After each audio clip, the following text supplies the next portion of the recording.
Now I can close this one. So you can see that the weak form PD actually have 3 sub menus. The first one defines what equation it is. So here it gives you a default.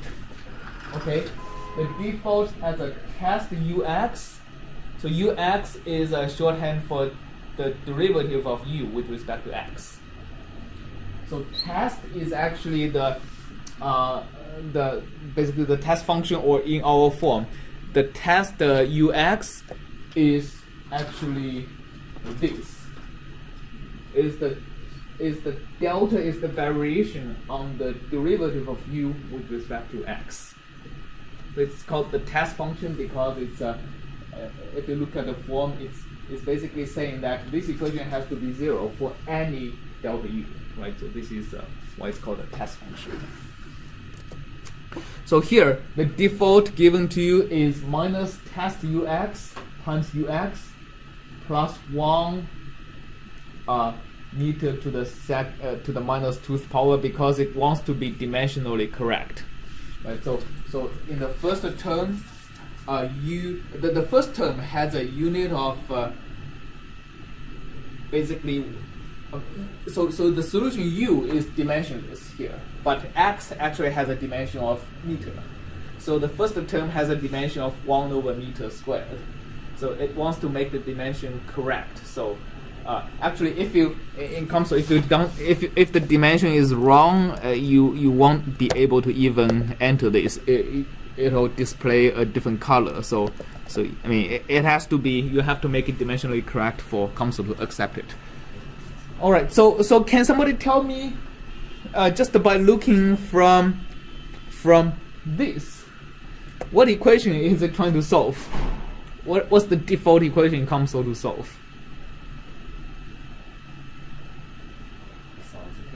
Yeah, it's actually Poisson's equation with what boundary conditions? 0. Yeah, with Dirichlet boundary condition, basically without this additional contribution from the boundary, right? And what is F? 1. F is equal to 1, exactly. So that's kind of the default equation to solve. We can say it's Newman equals to 0. Or it's Newman equal to 0, but then let's see, right? So you have this, and then the next thing is you have to add a study. So the study is actually what you have to solve. So the preset study, like we are solving a stationary problem. There is no time. So that like you have to add this stationary study, and now you have something here. This button actually lights up, right? This study is already out. Click on component, then click on study. Yeah. So you click on study, and there should be a button. Okay. Okay. The Mac interface is just Why? You don't have any studies. maybe. I don't know. Also, add the add physics S. Very helpful. Very helpful. Okay. Right. So is everybody at this step yet? So what happens if you click compute?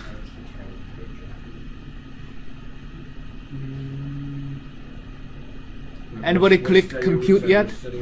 Huh? Which study? A stationary. Okay.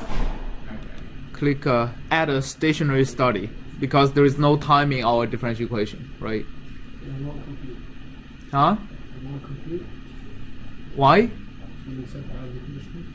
Right. So if we click compute, what happens is the following feature has encountered a problem. Failed to find a solution. All right. So basically, we are if we don't add any Dirichlet boundary conditions, it is basically saying that I have Newman boundary condition with du dx equal to what? 0. Okay? And the Poisson's equation actually has no solution if you set both boundaries to du dx equal to 0. Right? Except at least one boundary. You have to at least enter the solution somewhere. So let's do that. Or we could set, but don't we have do you accept the n equal to 1? In this equation, not yet. We haven't set anything. We only specify the equation, right? We only specify this. Okay, so we didn't program the actual dictionary. Right. So if you right click on the weak form, you can see that you can add a lot of stuff, right? So you can add additional terms. For example, if you click on the weak form PDE, you are basically adding an additional term in the weak form, and you can add additional source or things like that. Here is the boundary part, and we want to add a Dirichlet boundary condition. Okay, so here is a Dirichlet boundary condition, and the selection is, for example, if you select all boundaries, there are just 2 boundaries. Or if you do manual selection, you can just click on. It's very hard to click though. I'm not. Yeah, well, this basically adds as the Dirichlet boundary condition with a value of 0 onto both boundaries. So wait, how did we get to that? I'm sorry. The way I get to that is right click on the weak form. Okay, yep, got it. And then we're doing. Okay. All right. Wait. Boundary condition. Yeah. So now you can click compute.